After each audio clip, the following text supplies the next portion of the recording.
Welcome back. Last week talked about some Switch pricing, so I thought I'd follow that up and talk about some more Switch pricing because there's a few more things to discuss as far as that's concerned, I guess. Last week I was mostly just looking at inflation over time and how that has basically just ruined the value of our currency. So even just over a short period of time, let's go with $60 in 2017 when Breath of the Wild was released, and that becomes just about $80 today, which is quite sad. That's a huge jump in not that long a period of time. It's about 8 years. So if 80 is the new 60, then why are the physical games $90? There's kind of two things to read in that. Number one, there's still a manufacturing cost with the game cards, and we have to account for that somehow. And number two, Nintendo is kind of giving you something that people have been asking for a long time.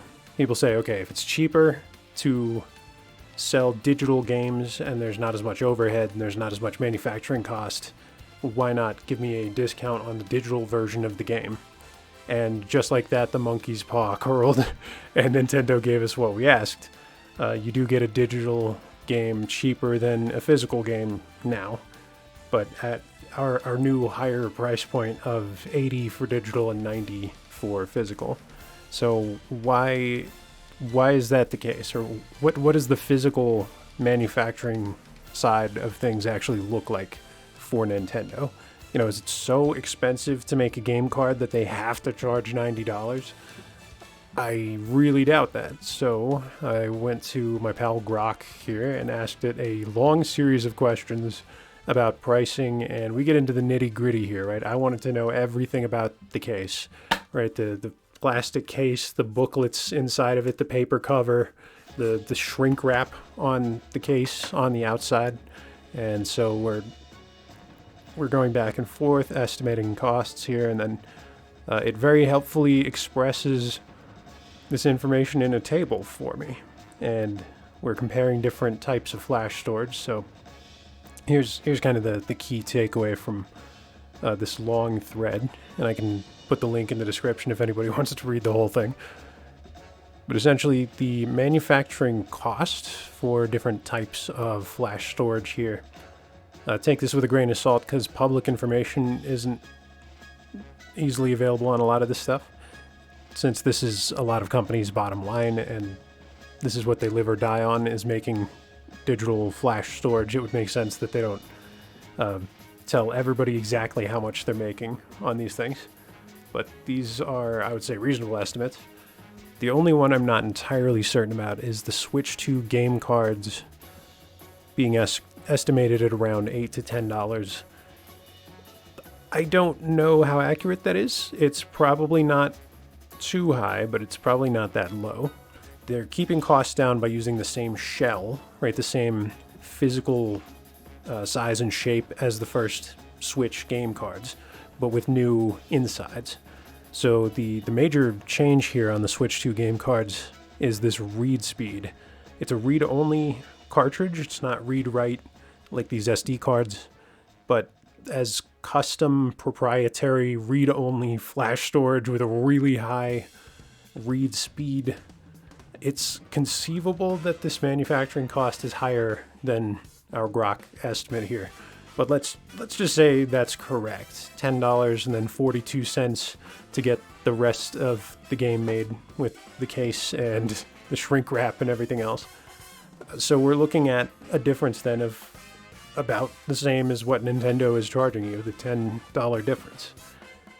The thing to keep in mind, of course, is that what you've got left between the two, right? $80 digital, 90 physical, let's say it's 1042 for the manufacturing cost, then you've got 79 and some change. And the thing that a lot of people maybe don't remember or don't realize is you end up having to then split that 5 different ways, right? Because you've got the retailer or distributor, you've got manufacturing, you've got Nintendo themselves, you've got the publisher, and you've got the developer. And in some cases, you know, with first-party games, oftentimes Nintendo is all of these things, because they retail online on Nintendo.com. They've got their own shipping and distribution there. You can buy directly from them, and then they mail it to you. But then, of course, you've got the third-party retailers and distributors like Amazon, Best Buy, that sort of thing. Then manufacturing, of course, they make the cards, or rather Micronix is this Taiwanese company that Nintendo partnered with to make the cards. That's our estimate there, the 1042, kind of on the high end, because it was saying it could be lower. That's probably just if it's a smaller size card. The Switch 2 cards go up to 64 gigabytes in size, but not every game is going to need that. Even with the Switch 1, those go up to 32 gig, and you don't need a 32 gig card for a lot of different games. Like The Witcher is a huge game, so that needed a larger card, but like Breath of the Wild is 8 gigs. Mario Odyssey, it's like 6 gigs. You know, those cards are not that upper end of the estimate, the $10 range. Those are going to be those like $4 or $6 cards. But in any case, Nintendo, of course, has their cut, which is around 20% of the total, and then of course the publisher and developer, they almost share their portion. The publisher ends up giving money to the developer usually, and that's discussed in this long thread as well. But developers, sadly, like heartbreakingly, they don't make that much money from the overall MSRP of a video game. The people doing the hard work making the video game, right, their profit is 15 to 27%, somewhere in there, 16 to 27. So $90, we see now how that evaporates quickly, how that's just vaporized by costs and overhead now, because you've got to pay Best Buy or Target or Amazon or GameStop or whoever, and then of course you have to make the card and the case and print it and shrink wrap it, and then Nintendo needs their cut, and of course the publisher and developer. So $90, that doesn't go as far as anyone thinks it does, because it has to go to all these different places, because game development and distribution and publishing and all that, it's just more expensive now than it's ever been. Now you think that with technology getting better over time, that the game development cost would go down, but that would only be if we were making games the exact same way. The thing is, with new tools and new consoles, new engines and so on, like, the game development becomes more sophisticated and therefore more expensive over time, until things are better streamlined. So $90, it's hard to stomach, but again, if 80 is the new 60, then that $10 difference is fairly justifiable given the costs of developing other kinds of flash storage. So looking at comparable things here, like SD and micro SD, just for reference, they're tiny. Here's kind of what that looks like as it's being made. So we're just going to skip like half of this here. I'm going to go right to where the nodes, or like the chips, have been made. And then once you have the memory, it can then go to different devices. Yeah, so now it's time to turn the chips into memory cards and USB flash drives. So Switch game cards, I don't actually have one. I've gone all digital, sadly. I should get some physical game cards, but they're close in size to like the SD cards. They're a little bit smaller than the DS game cards or 3DS game cards. Also, kind of strangely, I thought, and a lot of people thought, that the Switch 2 game cards might end up having this little notch, or this beak, as it's sometimes called, on the newer ones, just to differentiate them from the older ones, but instead they're just changing the color. So they're just red cartridges now instead of whatever color they are now. Since I don't have one, I don't know. So clearly, though, extremely precise manufacturing process, highly specialized. Taiwan produces whatever it is, 90-something% of all the chips in the world. It's extremely streamlined, though, so it's easy to see why they can get the manufacturing cost down to something like, $4 to 10 and some change, whatever it was. Let's see, Switch 2. Yeah, $8 to $10 for that faster speed, and then, yeah, okay, so $5 on the low end. To put that in perspective, though, because that doesn't seem like a lot of money, it's a lot of money compared to discs. So if we think of something like optical discs, you know, these might be like $1 to print and create and shrink wrap and all that. Then something with a lot more data on it, like maybe a 50 gigabyte Blu-ray, you're looking at $2. They're more expensive, but they're not like that much more expensive. And so let's say Nintendo, Sony, and Microsoft are all selling the same game for the same price at $60. If you're having to then produce the Nintendo version on a game card as opposed to a disc, that is seriously cutting into your margin because the costs are higher. So you're going to make less profit, you're going to have less revenue, you have less money to share with all the different parties involved in making a game because it's just more sophisticated now than it used to be. So with a lot more cooks in the kitchen, we haven't spoiled the broth yet, but it's getting pricey, I guess. I don't know, weird analogy. So Nintendo, they partnered with Macronix, this Taiwanese company. They made the first Switch game cards. They made the second Switch game cards. And they're not so terribly expensive that they justify that price jump from 60 to 90. They are more expensive, though. Again, according to our grok estimate here, from $5 up to $8 on the low end or 6 to 10 on the high end. I don't know that I trust that necessarily, because if you go looking for storage, you can find large capacity storage with a decent speed, like this 1 terabyte micro SD for $110. That's pretty reasonable. It's pretty optimized. But if you go looking for faster forms of storage, like if you make the jump from a USB 3.0 flash drive to a 3.1 to a 3.2, the faster the storage has to be, the more expensive it becomes. The other thing to keep in mind is Switch 2 is niche and it's new, and it's not likely that their manufacturing processes will be as refined as something like micro SD cards or flash drives. And so that manufacturing estimate, $10 and change, let's just say that that's what it is. Well, then that is a pretty reasonable price difference then for the end user, for the consumer. I think under, I would say normal circumstances, but these prices are normal given inflation. In times where the prices are less inflated, people would perhaps warm to this kind of idea. Maybe if you had a $50 digital, $60 physical, you could ease people into this kind of thing. But making the leap from what we have now, $60 physical, to now $90 physical, it's worth wondering, is there $30 worth of manufacturing cost difference between the two? No, there is not. But it's not this close. At least I'm not convinced that it's this close as we're estimating it here, simply because of that speed differential. So going from 32 gigs to 64 gigs, we're doubling in size. Going from 100 to 150 megabytes per second up to 985. It's almost 5 times faster.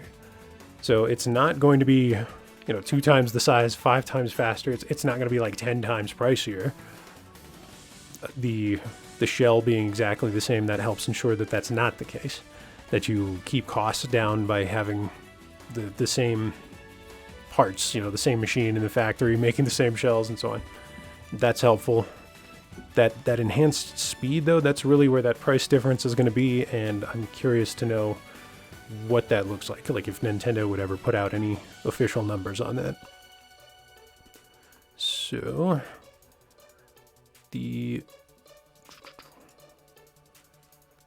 so 60 in 2017 with Breath of the Wild, that becomes $80 today. If we just roll this back to when 60 became the standard, back in 2005, like with the 360 and the PS3, kind of in that era. The PS3, I know that was the next year, it was 2006, but $60 standard game price in 2005, $100 today. That's painful. That hurt. That's actually more than what Nintendo's asking. So what Nintendo is asking hasn't actually scaled with inflation since 60 became the standard. So nobody wants to pay more money. Like, we'd all love this world where 60 is just what video games are priced at forever.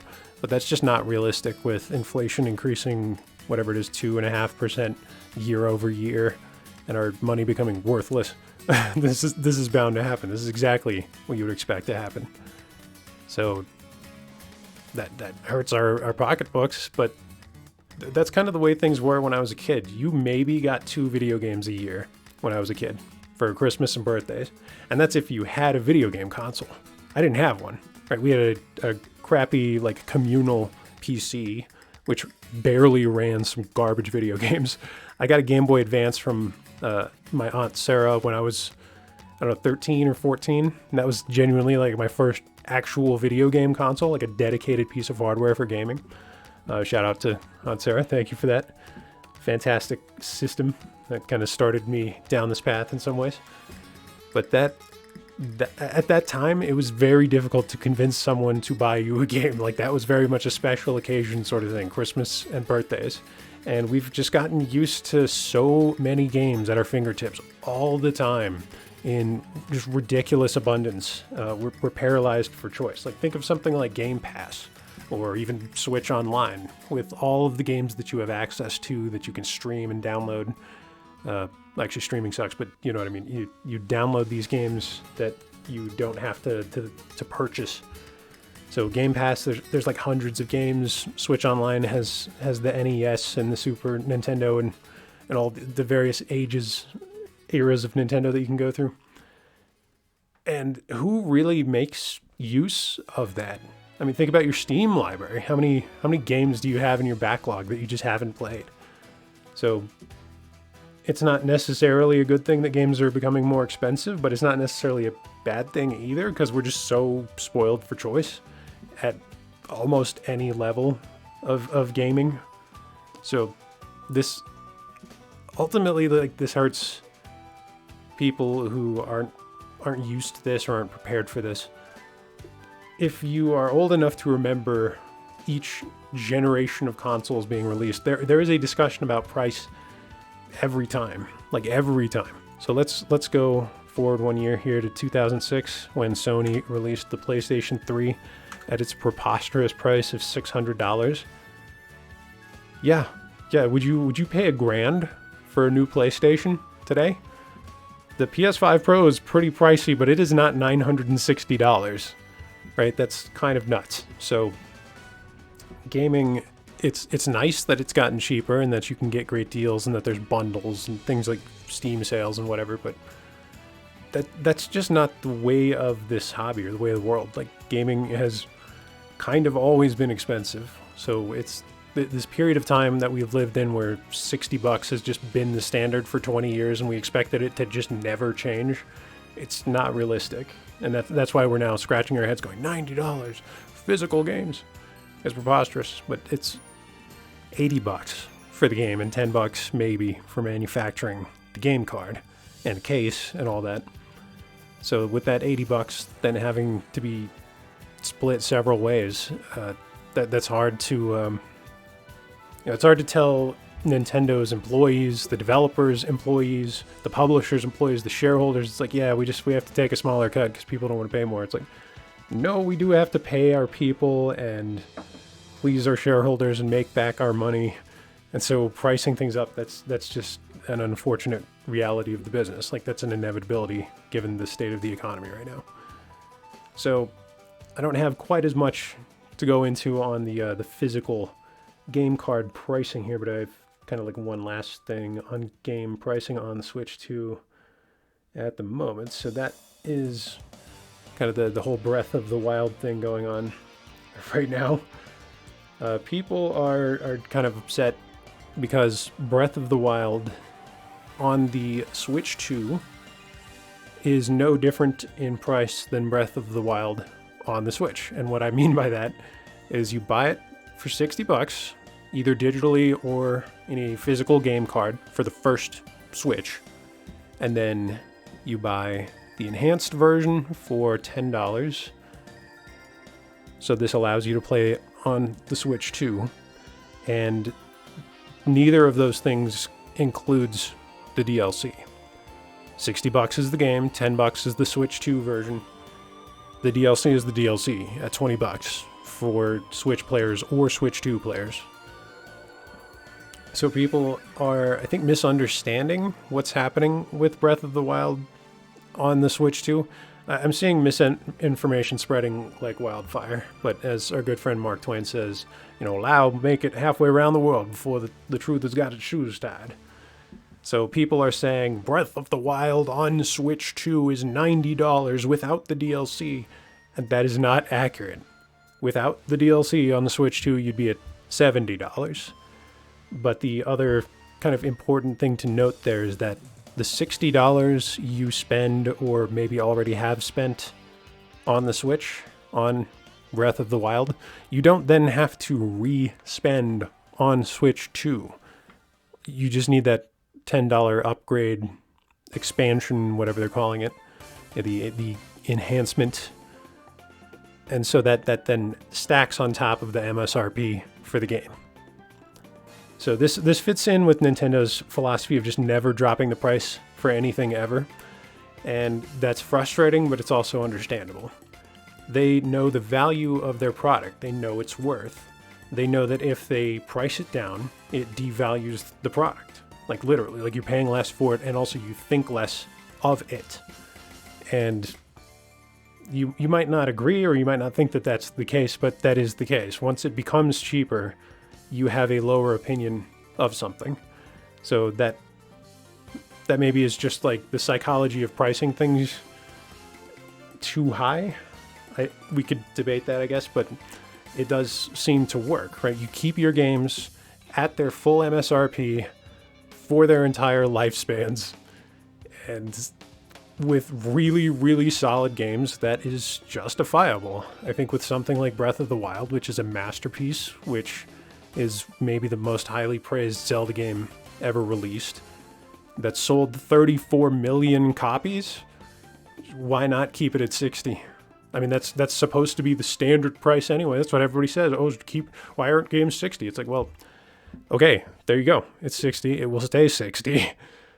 I think what they're mad about or complaining about is that we don't have a Nintendo Selects version of Breath of the Wild with all of its DLC for some fun, affordable number like $20, like those Nintendo Selects used to be.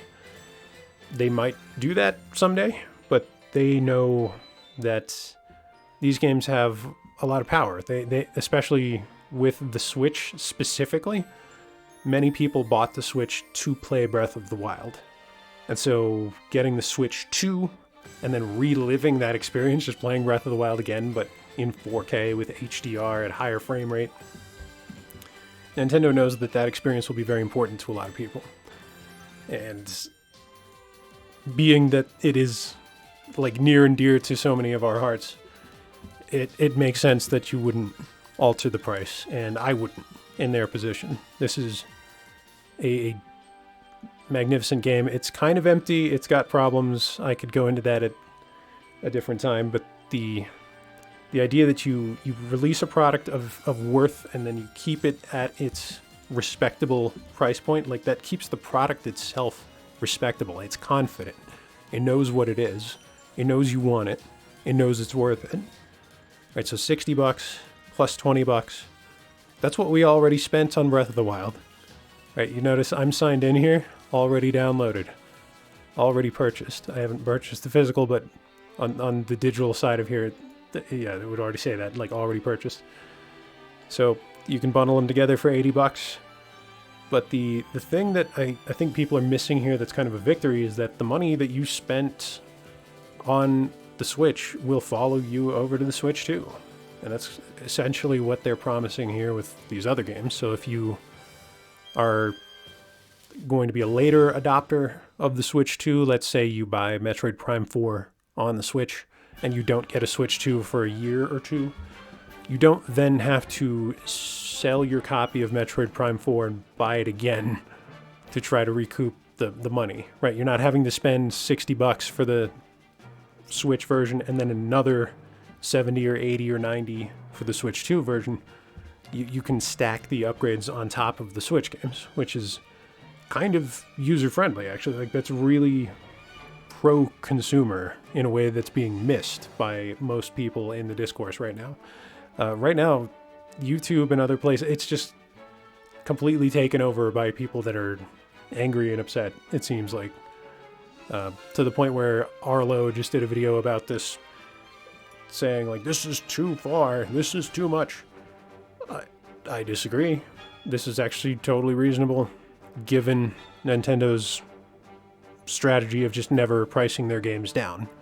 People are ultimately just mad at that strategy. They're not really mad at this particular situation. They're mad that that's how Nintendo approaches business, that they make excellent games. The games don't stop being excellent. So, like, why would they price it down? The only argument I could see for that would be if they thought that they were going to bring in a lot of new people with the Switch 2 who had not experienced Breath of the Wild. It's possible. We might see that. Just a huge new user base jumping onto the Switch 2 that never had the Switch. Doubtful. Part of the reason I think that is, it's a sequel console. It's like Wii U owners owned a Wii, right? Like 3DS owners owned a DS. It's not that Switch 2 owners are going to be just a bunch of new people jumping in. But the other reason that seems unlikely is with the price point being $449 or $499 as bundled with Mario Kart, this prices a lot of more casual players out of the Switch 2. And so just by nature of the price, this means the audience is going to tilt a little bit older, and it's going to be more like people who can invest in a Steam Deck. That's the biggest point of comparison people bring up with the Switch 2. It's like, why would I buy a Switch 2 when I can buy a Steam Deck? It's got comparable sort of specs. It has a lot more flexibility as far as what I can put on it and emulate on it. And it becomes harder and harder to tell those people, well, no, get a Switch because they're very much for different audiences, even if they're for the same kind of audience in terms of price, if that makes sense. It's like Nintendo is hoping to sell Switch 2 to the kind of people who buy Steam Decks, but they were never going to buy a Switch 2. So it seems odd. Like, the people complaining loudest about Switch 2 are the people who wouldn't buy it. Like, that's what they're all saying, is like, boycott it, or I'm not a big Nintendo fan, or I don't see as many people who actually genuinely love Nintendo saying, like, screw Nintendo, this is the last straw. It's just misunderstanding how money works over time, I guess. Coming back to our old friend here, inflation calculator. Right, $60. It's almost $100 today in the last 20 years.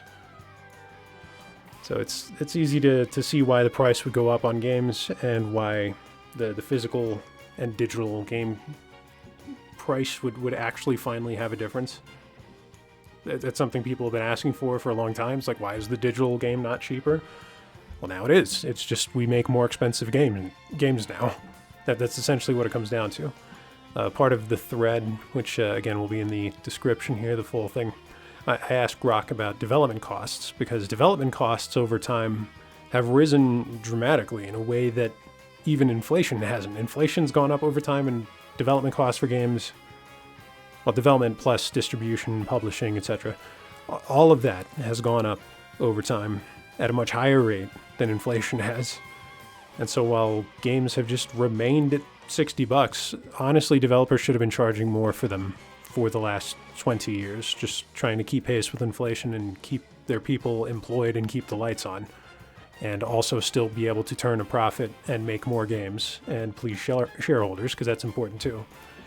people keep saying, oh, it's just greed, it's greed. No, profit is how you get anything done, right? You wouldn't make Switch or Switch games if you weren't going to profit by doing so. So Nintendo has to be able to profit if they're going to keep making games. It makes total sense that they would seek to have a more profitable model with the physical media, which is why we're increasing the price here. Let's see. Yeah, exactly. Game development for AAA studio game, like in 2005, maybe was like a $10 million game. And today that looks more like something in the tens of millions, like a Hollywood film. Up above here, used for reference, yeah, Cyberpunk at 174 million with 142 million in marketing. Starfield with a comparable sort of amount of money. So we just keep spending more and more money on making games, and well, we're supposed to just keep charging $60 MSRP and then drop the price later. We're used to that because of things like Platinum Selects on the Xbox and Nintendo Select with Nintendo, where you had like a special version of the game case that would have a stripe around it or a special color or something, and that kind of denoted it as different to the original. So I had, for example, like a Game of the Year Fallout 3 that had all of the DLC, and it had a different case and different artwork. And then New Vegas had an Ultimate Edition in kind of the same way. So I can see why people are annoyed that Breath of the Wild is not being bundled in that sort of way, that you don't have, you know, a $60 game that has all the DLC and the Switch 2 upgrade being sold on Switch 2. But again, Nintendo is not going to price the product down, because that's effectively what, going back to Fallout, that's what Bethesda did with Fallout. You have the price of the game, you have the price of all the DLC, you combine them together and then drop the price.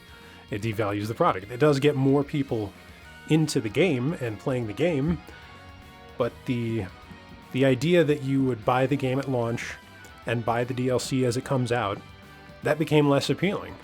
I remember after Fallout 3 followed this model, a lot of people did not end up doing that with New Vegas. They figured, I'll get the ultimate version of New Vegas later on, and they did that. They just missed out on all the DLC as it was being released, and then bought the bundled version later on, which is understandable, because like, if you aren't super attached to a particular game series and like, you know that you'll get a deal on it later on, why not wait? That makes total sense. So Nintendo wants you to know that if you're taking that strategy of just wait and wait and wait and wait and see if we get a $20 version of Breath of the Wild or whatever, that might exist one day, but you'll be like a skeleton by the time that happens. I don't know. Like, our economy will need to be in a very different place worldwide for that sort of thing to take place, because Nintendo has so much profit that they both want to extract from you, but also need to be able to get from their users in order to make back their money and keep making new games. So the game being 60, the DLC being 20, and the upgrade being 10. I guess the only thing that doesn't make sense here is not doing a bit of a price drop, because it is such an old game. This, though, for a lot of people, like, you'll already have this. Like, I have it queued up here on Switch. Like, as you saw on the Nintendo page, I already bought it. So, realistically speaking, for the 34 million people who already own Breath of the Wild, you'll acquire a Switch 2 or sign into your friend's Switch 2, and then you can pay the $10 for the enhanced version, and you're not paying 60 plus 20 plus 10 to get to that 90. You've already paid the 60 plus the 20. So if you somehow missed out on Breath of the Wild for the last decade, for the last 8 years, then it's gonna cost you to get into it, because it's still good. it didn't stop being good. And so Nintendo, understanding that, is they're maintaining that price because they know their worth. So I do like the fact that the price is reasonable. $10 gets you the higher frame rate, higher resolution that the Switch 2 can offer for not just Breath of the Wild and Tears of the Kingdom, but all these other games too. And then with these two games in particular, Breath of the Wild and Tears of the Kingdom, Nintendo has said that if you have Switch Online Plus, that these are included at no additional charge. So it's free if you're in the $80 per year subscription. The downside of that is you have to have already spent that money, so that's a sunk cost, the $80. You know, if you're already in that ecosystem, that's great. If you don't have Switch Online Plus, then you don't get that upgrade as a complimentary upgrade. But Nintendo, I think, understands that the early adopters of the Switch 2 are going to be the kind of people like yours truly here who have a Switch Online Plus expansion pack, like family, that's filled out. Like, it's $80, but you have 6 accounts. And so me and several friends and family are all in on this plan together. So there's so much value packed into that with multiplayer, with the new game chat features coming to the Switch 2, which, that's free in Discord, whatever. But then the game emulation for the NES and the Super Nintendo and so on. Like, there are just so many games offered with that comparatively speaking, this price structure makes a lot of sense relative to something like Game Pass or Xbox Live Gold or whatever they've combined into now, because there's a few different Microsoft like Xbox subscription levels and tiers. And then, of course, you've got PlayStation Plus and PlayStation Online and variations on that as well. So it's like among the big three, Nintendo Online is the cheapest and most affordable online subscription.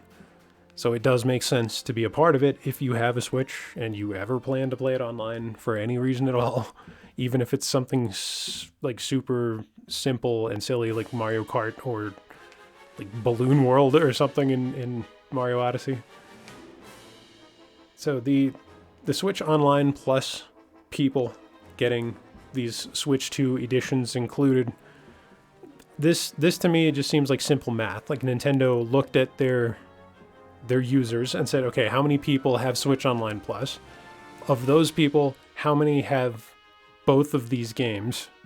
Okay, so we're not going to make any money off this. Like, we might as well just give it to them because they've already given us the money. That seems like a simple calculation. On that note, though, we've talked about Breath of the Wild Switch 2 edition for a minute here. I guess kind of the last one, which I don't have any notes on, but I'll finish on this. The Switch 2 Tour, which is going to be $10, that is maybe the most insulting part of the whole Switch 2 announcement and direct, and then the fallout in the week after. The game itself isn't incredibly deep. It's just a tour of the hardware. So think of something like Astro's Playroom, which actually teaches you about the controller and gives you a great demo that kind of gives you like a use case scenario for all these different things that the controller can do, like the tension in the triggers, right, and the touchpad. It has you go through this regimen of all these things that the controller does, and it's super cool to just introduce you to the PS5, and it feels different. And it feels like something I haven't played before. Like, it doesn't feel like a PS4. It feels like something else when you play Astro's Playroom. Switch 2 Tour is not that at all. It's not like a full-fledged game with a bunch of sub-areas and mini-games built in. It's pretty basic. You've got this like top-down isometric view. Actually, let's pull it up here.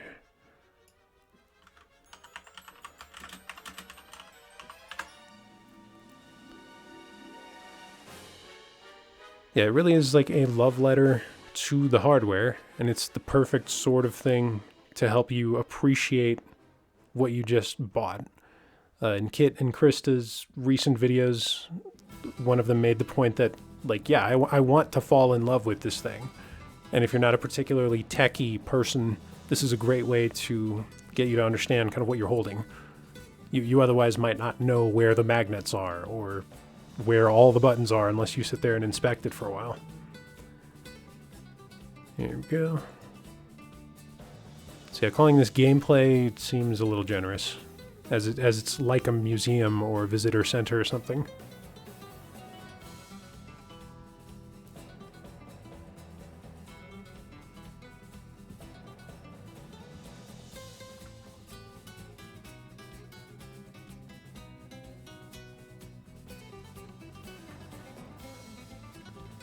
Our new clap instead of the snap. Let's jump ahead here.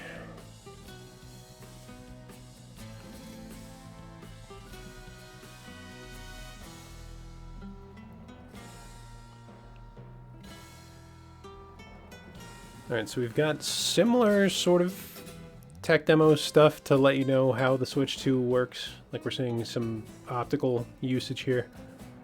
It doesn't have anywhere near the level of depth or engagement of something like Astro's Playroom.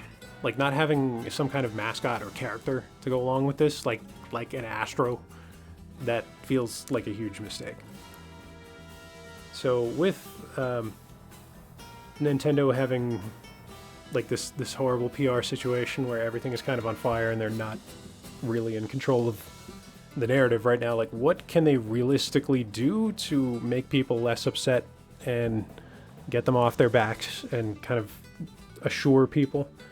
Well, I mentioned in the last video having Doug Bowser get out there and do some interviews. That could help, and he's done that and it didn't help. So he gave an answer which was exceedingly corporate and I'm sure workshopped pretty thoroughly, where he said, oh, don't worry about the $90 pricing. We'll employ variable pricing, right? They won't all be $90. It's like, well,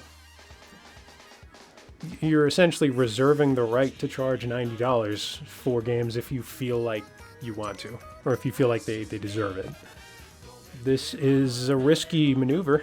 It's kind of a gamble, because when you've got a pricey console that doesn't seem like a winning proposition, like PS3 really early on, or the Wii U, then people are going to be less inclined to jump in on the hardware, and then the games being pricey, that also makes them less inclined to jump in on those as well. I hope we don't see the Switch 2 fail in similar fashion to something like a Wii U. I don't think it will. I think it'll be massively successful, but I'm not sure if it'll be as successful as the first Switch. Just for comparison, again, thinking back to the numbers from my last video, it's like 100 million Wii were sold, and then we had, I think it was like 14 million of the Wii U, which is a humiliating failure after hitting triple digits with the last one, right? 100 million units, and then you plummet down to 14. That happened for two reasons. It's like, number one, the price was not right for most people, the 300 to 350 for those two models that it launched with. And then two, the messaging. It didn't click for most people. You have to really be able to explain to people why you want the new thing and like what it does for you. So like, let's take a look at how they tried to pitch this to people. These early Wii U commercials were such a fumble because it was so obvious and it was right there. If you remember the Wii commercials that were extremely successful, that had like the smart car with the really smartly dressed Japanese businessman with the briefcase, they're like, we would like to play. One of the greatest ad campaigns ever, like of all time, video game or otherwise. Fantastic commercials. And it should have been transformed to, we would like to play with you. And then they hand you the gamepad. They never did that. They never made clear, it's not as obvious to just random people what this is or how it works. That looks like a Wii on its side. So Wii U, it's like, wait, is this a tablet add-on for the Wii? It's like, nope, this is a whole new console. It was a naming failure, it was an advertising failure, and they just missed it. Like, these Wii commercials were so much better and so much smarter. And then the Wii U commercials where you have, I guess let's try this top one here. It is kind of telling that it's not even like Nintendo's own uploads of these that are the most frequently referenced. I don't know that they're still up because they are so sad and so strange. Let's see if this is the one I'm thinking of.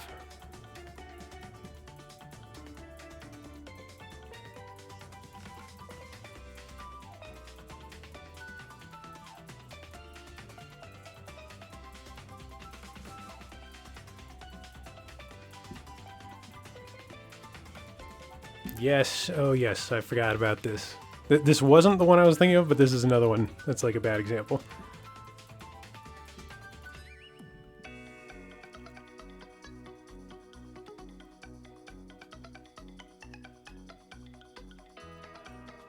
So just kind of at first glance, it's like, well, why is this a bad ad? It's showing you the hardware, it's showing you the games. The kids are attempting to explain to their parents, you know, what this is and why they want it. And in other ads, let's see if they've got the other ones here. You've got one of the kids holding the gamepad who's then... Let's see, I'm gonna jump ahead and see if we can find the other commercial. But it's very much like a little brother console. It's like, hey, I want to use the TV. Well, I want to play the Wii U. And it's like, you can continue playing the Wii U while someone else uses the TV. Oh my god, it's revolutionary. And it just very much was, I guess what you'd call an answer looking for a problem. Like, who wanted that? Other than that specific scenario of the little brother getting kicked off the TV. He's like, haha, I can hit the minus button and keep playing Wind Waker on the gamepad. And nobody will know except everybody because they can all see me doing it. It's like, you still have to be within a pretty short range of the console. It was like 15, 20, 25 feet, something like that. So if you take the gamepad too far away from the Wii U, it would just stop working. So Nintendo has this slightly pricier, somewhat convoluted new console, the Wii U, come out, and it just flopped. 14 million units over its entire lifespan compared to 100 million. So yeah, price and messaging failures coming together will just crush you. I don't think Nintendo is in quite as bad of a position with the Switch 2 here, but we could end up seeing history repeat itself if they don't get control of the messaging and make some moves. I think a good move that would help a lot of people like put their minds at ease a bit would be to drop it by $10. So you do 70 digital, then do 80 for physical, and if you have like a $70 digital Switch game like Tears of the Kingdom and you've got the $10 upgrade, then $80 being the new 60, that's just what game development costs now. But that $10 price difference between physical and digital seems reasonable given all this data that I had Grok parsing for me. So the $10 price difference, that makes sense. The game's going up in price, that makes sense. The game's being 90, I don't know. I think they would probably have an easier time of it if it was 80 physical, 70 digital, because they had already eased us into that with Tears of the Kingdom being 70, the Switch 2 games being 70 digital. Like, they've said that Donkey Kong Bonanza is going to be 70. I thought that was going to be an $80 digital or 90 physical game being Switch 2. But I guess they just don't feel that they're going to go that high for that game. Makes me wonder, like, why then? Like, why not just do 70 digital, 80 physical? If Donkey Kong Bonanza isn't going to merit that higher $90 price point, that, just looking at the trailer, like, let's pull that one up here. That looks like an expensive game. That looks like... Nintendo hasn't said who's made it, but it seems to be the Mario Odyssey development team. The 3D Mario team is definitely working on something. Who knows what it'll be? It might be Odyssey 2, it might be something else. There's something new entirely, like, who knows? But Donkey Kong Bonanza, like, of all the games on Switch 2 that they've announced so far, this one seems to be the one that would actually command that $90 price. Like either this or maybe Metroid Prime 4, you could get away with a $90 price point on. But that's not going to be Switch 2 exclusive, since there's going to be a Switch version of that with a Switch 2 upgrade pack.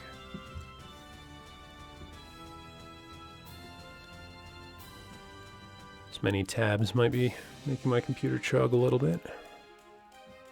Come on.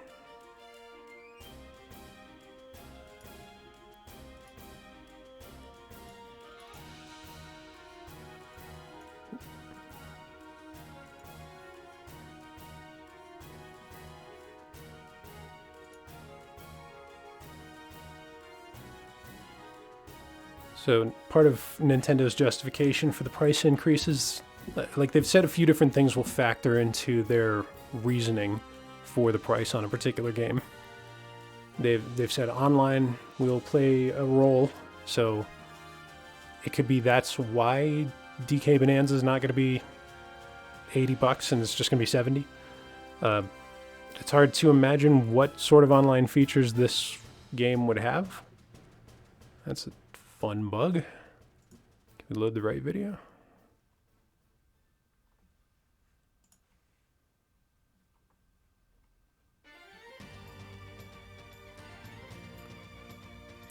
Yeah, so the various things going into it, online play, and then the size of the world is another thing. They've said big, huge open world video games are going to be the more expensive ones.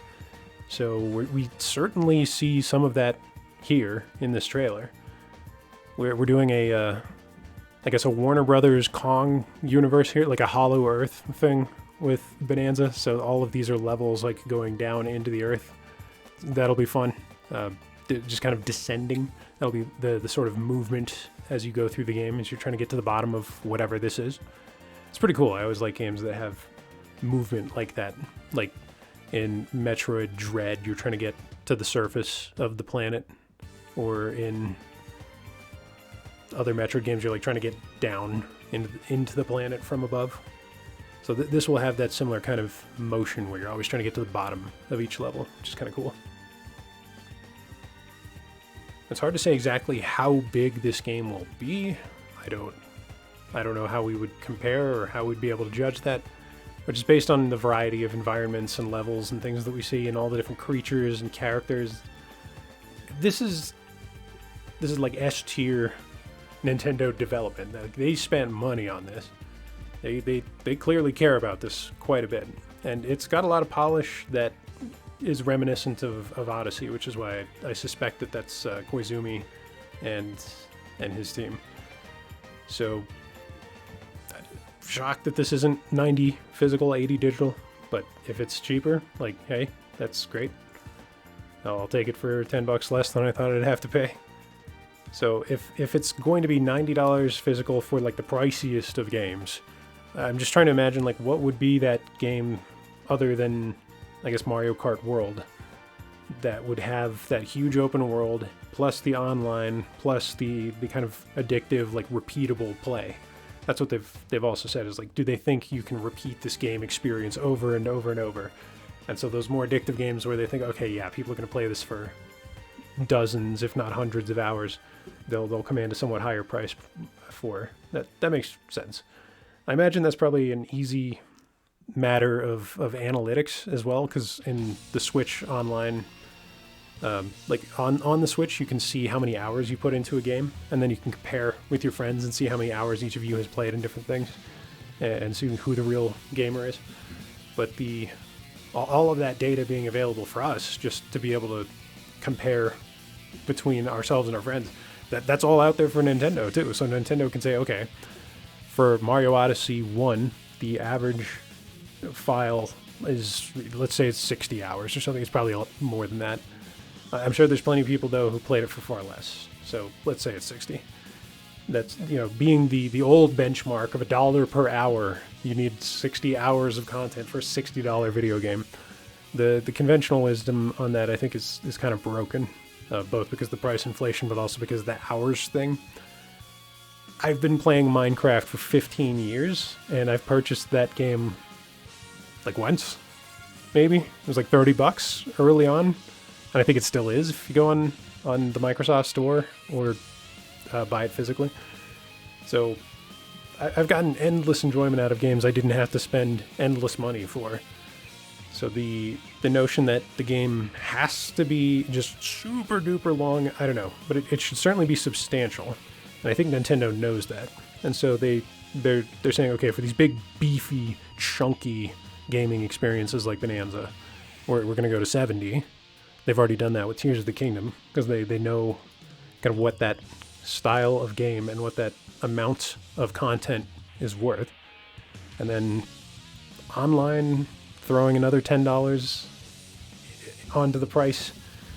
That's weird because online is a subscription with Nintendo. That's already another thing you have to pay for. So they're having to then justify the price of like the online side of the game on a game by game basis, essentially. Like if you have a game that plays online versus a game that doesn't, you just have to pay more for the online one, even if you're not using the online features. That seems kind of unfair and arbitrary, but it's hard to imagine how many games that'll come into play with. Because something like Mario Kart World, which you'll buy for $90 or $80, or have bundled with the Switch 2, that's going to have the big open world and the repeatable gameplay and the online feature, kind of all of that baked in, and that's going to be that $90 thing. Or again, in the bundle, being $4.99 with the console plus the game, that effectively drops the price of the game down to $50. So I think a lot more people will end up playing the game for that reason. Like if you just had to buy them separately, $4.50 for the Switch 2 here, $80 or $90 for the game here, not nobody, but very few people would buy that as compared to including it with the system.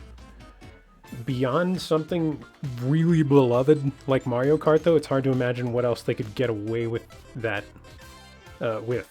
In the first kind of cycle, like with the Switch 2 launch, what other game would they try that with, or what other game would have that kind of goodwill and that leeway? With the Wii U, I remember its sort of big launch title was New Super Mario Bros. U, and while the 2D Mario fans like myself and the platformer fans were eating good, and we really enjoyed that doesn't have the same kind of appeal that something like Mario Kart does, even though they both sell insanely well. Mario Kart sells much better than the 2D Marios, because the 2D Marios, the platformers, they're challenging. Mario Kart is a game based on RNG and items and lucking out when you hit the item boxes. It's not hard in the same way that the 2D platformer Marios are hard, so they have kind of different audiences that they appeal to, even though Mario kind of overall has a pretty broad appeal. So again, it's a risky maneuver. The console price being $450, the game price being as high as it is. I would like for this to work out for Nintendo and for them to make a lot of money and be super successful with this. But with the economy just kind of failing to stabilize right now, and with a lot of people on edge, those tariffs are still coming into effect, just not yet. We have 90 days, but that doesn't mean they're not happening. So people need to keep that in mind. We saw the stock market just plummet and then come right back up after the tariffs were paused, but it's like a pause is not a stop, right? A pause does not mean we're not doing the thing. So 3 months to adjust. I don't know if Nintendo had enough time to prepare for this, or how seriously they took this possibility. I don't know how many other countries or companies are in the same boat where they're now trying to figure it out rapidly in this next 90 days. But the kind of the overwhelming sentiment right now from, I guess, the gaming community on YouTube, from what I've seen, is like overwhelming ire and irritation with Nintendo. It's like, why isn't Switch 2 Tour free? Why isn't everything cheaper? Why isn't the console cheaper? Why aren't the games cheaper? And the question I guess you should be asking is like, why is our currency so worthless? Like, our money just doesn't buy anything anymore. And that's why we're sitting here like groaning about the price of things. This happens every time a new console comes out.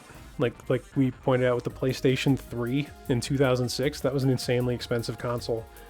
So Sony was able to heal by releasing a cheaper version of the PS3. They made a slim and then a super slim, and cut down their manufacturing costs and cut down the price for the the sale, the MSRP.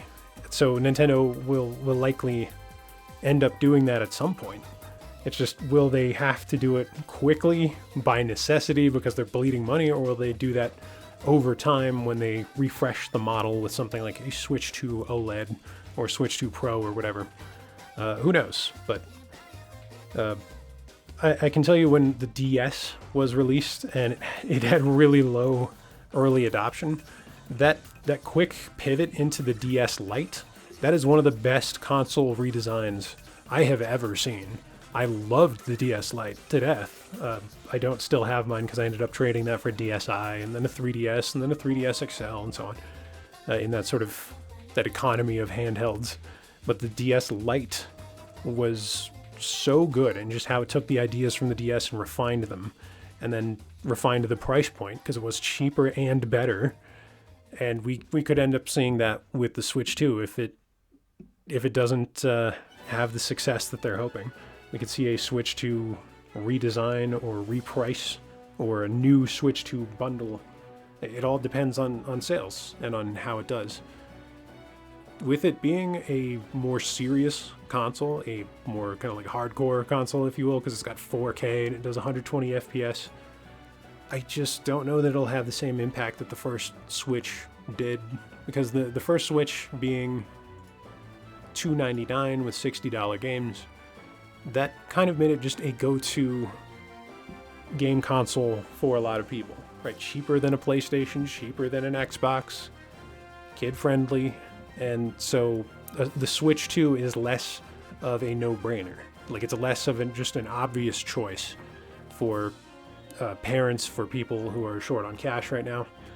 That's probably the other thing that they're most angry about with Doug Bowser in his recent interview, when he said, if you're worried about the price of Switch 2, maybe you don't buy it. Maybe get the Switch 1. People have compared that with Don Matrick around the time that the Xbox One was unveiled and then seriously underperformed compared to the PS4 in the market. It sold, but it didn't sell nearly as well. That was the same kind of thing, a pricing concern where it was more expensive than the PS4, a messaging problem where the always online features were really badly understood by the public and misunderstood. And then of course the Kinect, which people had thought would be mandatory, and it was initially. It was bundled in the box and more expensive as a result. And so it's just a perfect storm. It's like you have all these things come together, and then you'll have a console either fail or underperform. It'll do like the first version of the DS did, it'll do like the Wii U did, it'll do like the Xbox One did. This is avoidable for Nintendo. And also, I don't know if it's inevitable, so it's not necessarily the case that this will happen. It'll happen if it sells really poorly, and I don't think it'll sell really poorly. But we need to keep that possibility in mind. We could see a low early adopter rate for the Switch 2, particularly if the tariffs hit the pricing in the US especially hard. And this could end up being another period of time where Nintendo has to quickly think of a new idea or think of something else to do. It sucks saying that when the Switch 2 isn't even out yet, but just knowing how these trends have worked out historically, they're not on a great path here with this pricey console and these pricey games at this especially pricey moment in the economy worldwide, not just in North America. So I hope that the price of goods and commodities and fuel and everything can just come down, because that will help ease the pressure on things like video games, which is just a pastime. So it would be nice to see, just like we had price dropped, Nintendo Selects and Platinum Selects on the Xbox and that kind of thing. It'd be nice to see those come back when everybody has a bit more breathing room, Nintendo included. I don't know when we will, but that, we can hope. And same thing with the hardware. I don't know if there would be as much of a stark contrast or difference between like a Switch 2 and a Switch 2 redesign as there was between like the DS and the DS Lite. But Nintendo definitely has the ability to refine the console and make like better hardware if they need to like capture people's attention again, because that's what they realized with the DS, is like that just didn't get people's attention. The DS Lite, it just looks better, it's more colorful, it's brighter, it had a better screen. It was Apple-like in how it was set up. You'll notice Nintendo, they love Apple. I like Apple, but Nintendo has like a particular fascination with Apple, and they model a lot of what they do after Apple. So that goes for the hardware, like I mentioned in the last video, where you'll have a bunch of different price points where you can buy into the Switch world. And then same thing with these variable pricing games. You'll have games like Mario vs. Donkey Kong, $50, all the way up to Breath of the Wild plus DLC plus the Switch 2 expansion, pushing you up to $90. Or just other like Switch 2 physical games being $90. That it's unfortunate, but that's just where we are. So Breath of the Wild, I guess to conclude, Breath of the Wild is not $90 without DLC. That's a misrepresentation of what's happening. That's not accurate. And again, it's like I don't work for Nintendo, so this is just something I'm thinking about in my free time. But Nintendo has like professionals that do this, and they're getting cooked. Like Kit and Krista, who used to work for Nintendo doing their PR, they had a pretty damning indictment of how Nintendo is currently handling the situation when they were reading their answers to some of these questions and saying like, these answers suck. We used to write these answers. That's rough. And then you've got Reggie Fils-Aimé out there being very public with his criticism of Nintendo, especially with Switch 2 Tour being a $10 game as opposed to like a free add-in or a free, inbox game. Like we're all as Nintendo consumers, like we're entitled to form our opinions, and we'll either attack Nintendo or defend Nintendo. But it's like Nintendo's own former employees, people like Kit and Krista, people like Reggie Fils-Aimé, are not pleased with this situation. So I want to feel more optimistic about this console launch than I do. I want this to go well for Nintendo, but it's scary right now, like with the world economy and like how poorly they're managing the messaging and the PR right now. It's they're not in a tailspin or anything like that, but the goodwill and the vibes and so on, and like the excitement for the Switch 2, it's just not there like it should be. Even though, like in my view, this is really the only company in the world that could command this kind of price, or that could ask this kind of price from its customers. I know that having bought a PS5, having bought a Series X, having bought some of these exclusive games like Spider-Man 2 and Halo Infinite, I feel far more justified in my purchase of a Nintendo console for exclusive titles than I do in my purchase of a PlayStation or an Xbox. Those are great for some first parties, and then mostly third parties, because they run third-party games a hell of a lot better than the Switch does. But the Switch doesn't need the third-party support as much. It never really did. Nintendo is the house Nintendo built. Like, Nintendo games keep Nintendo afloat. That's all you really need. And so, even if it's pricey, even if it's got a low adoption rate early on, I'm still going to try to seek to get one just because I love Nintendo. And I want to see what it's all about, and I want to experience these games. But it is probably going to cost me more than it's cost me in the past. In my last video, I mentioned saving up for the Wii for like a year. And part of the reason for that was it was out of stock everywhere. Or if you could find it, it was being horrendously scalped way above its MSRP. So that could also end up happening too with the Switch 2. That just might not be in the cards for a lot of people at first because they have to save for it and because it's being scalped and it's just not available. I hope that's not the case, though. I hope whoever wants one is able to get one and that the price comes down. But, yeah, I guess we'll see. We shall see.